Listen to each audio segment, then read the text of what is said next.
C'est un travail qui interroge sur le prix de l'art. Donc chaque photographie, chaque œuvre, je sais pas si c'est des photographies, a un prix écrit dessus. Au départ, les prix étaient par ordre 300 et à chaque fois qu'une photo était vendue, elle était décrochée, elle était remplacée par une photo différente d'un prix supérieur de 5 €, le prix le plus élevé de la fresque. Ce qui a fait que les prix se sont mélangés. Maintenant, on peut voir que la plus élevée, c'est 165. Donc à chaque nouvelle, ça augmente de 5 €. Sur les photos, c'est à ce prix-là que je fait, et elle serait remplacée par une autre œuvre qui aura comme prix le maximum qui se trouve dans le panneau plus 5 €. Et vous avez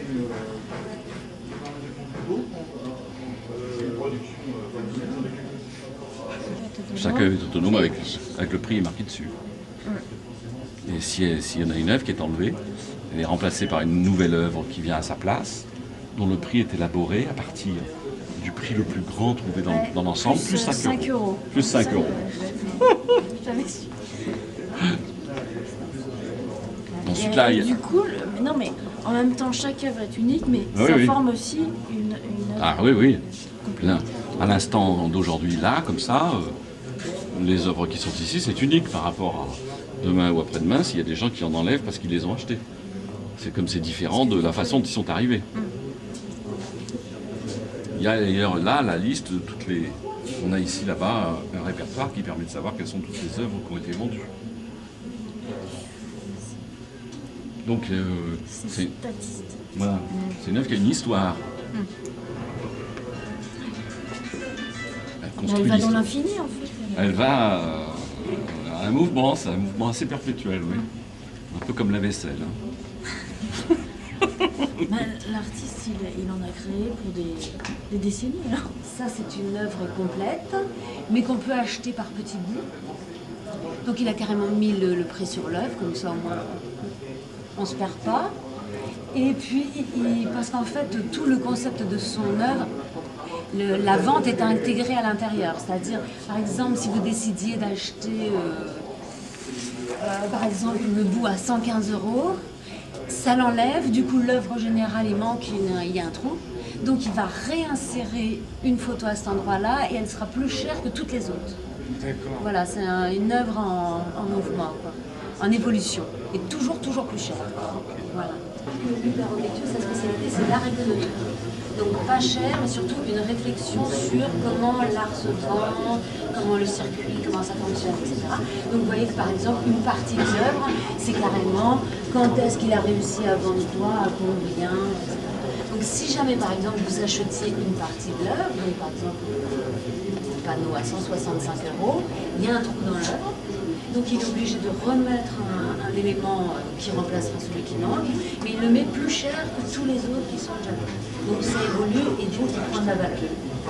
C'est sa façon à lui de prendre de la valeur. Je veux dire que c'est plus utile que d'attendre que le temps s'en charge, parce que c'est vraiment... Donc ce qu'il faut savoir, c'est que Hubert Ovecchio, c'est l'art économique. C'est-à-dire économique dans le sens de pas cher, mais surtout économique, c'est la réflexion sur la vente de l'art, comment ça fonctionne, comment le prix de l'art, etc. Il dit même qu'a priori, il aurait bien voulu les mettre vides, c'est-à-dire ne représentant rien, ça aurait été plus radical, mais c'est dit que les gens n'étaient pas encore prêts à aller aussi loin de l'expérience artistique, voilà. Donc pour l'instant, il vend une image assez banale, il revenait lui-même avec carrément le prix écrit dessus, pour bien mettre en image le côté économique du... En fait, son concept, c'est l'art économique, c'est-à-dire toute la réflexion sur comment ça s'achète l'art, comment ça monte en prix, qu'est-ce qui est en jeu dans l'achat de l'art. Il met une photo pas spécialement intéressante, mais où il y a un sentiment de mouvement, etc. Et surtout, il y a le prix, parce que c'est ce qui est le plus important dans l'art actuellement. Et alors, ce qu'il y a d'intéressant dans sa démarche, c'est que par exemple, si tu achètes le tableau à 165 €, il s'enlève, immédiatement il réinstalle un tableau à l'intérieur pour reconstituer l'œuvre, et elle prend 5 €. C'est-à-dire que du coup, ce trou-là, il vaudra 170 €. C'est ça, il faut se dépêcher d'acheter parce que ça monte. Alors, fait aussi partie de l'œuvre, si tu veux, le contrat de l'achat, quand est-ce qu'on peut acheter, etc. Et surtout, combien il en a vendu ou à quel prix. Là, par exemple, c'est un choix que vous faites pour acheter la même photo plus ou moins cher. C'est-à-dire que vous pouvez effectivement la payer 10 € de moins ou 10 € de plus en fonction de votre envie, de votre sensation par rapport à l'œuvre, de vouloir. Voilà, là par exemple, vous pouvez très bien la prendre à 40 € ou à 145. D'accord. C'est vous qui faites le choix.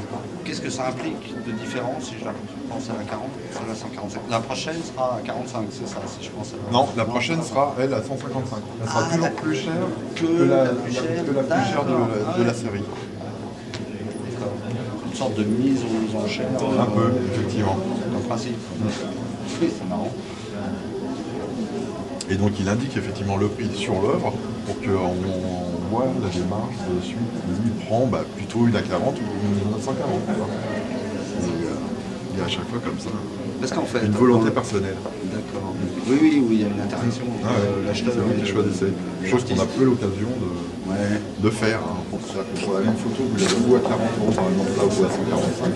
C'est vous qui déterminez effectivement si vous estimez que voilà, elle ne vaut plus 40 ou au contraire, effectivement, elle serait plus chère. Et à chaque fois qu'une pièce est achetée, elle est remplacée par une autre qui est 5 € plus chère que celle qui est la plus chère de toute la série. C'est un peu l'offre et la demande, et c'est un côté effectivement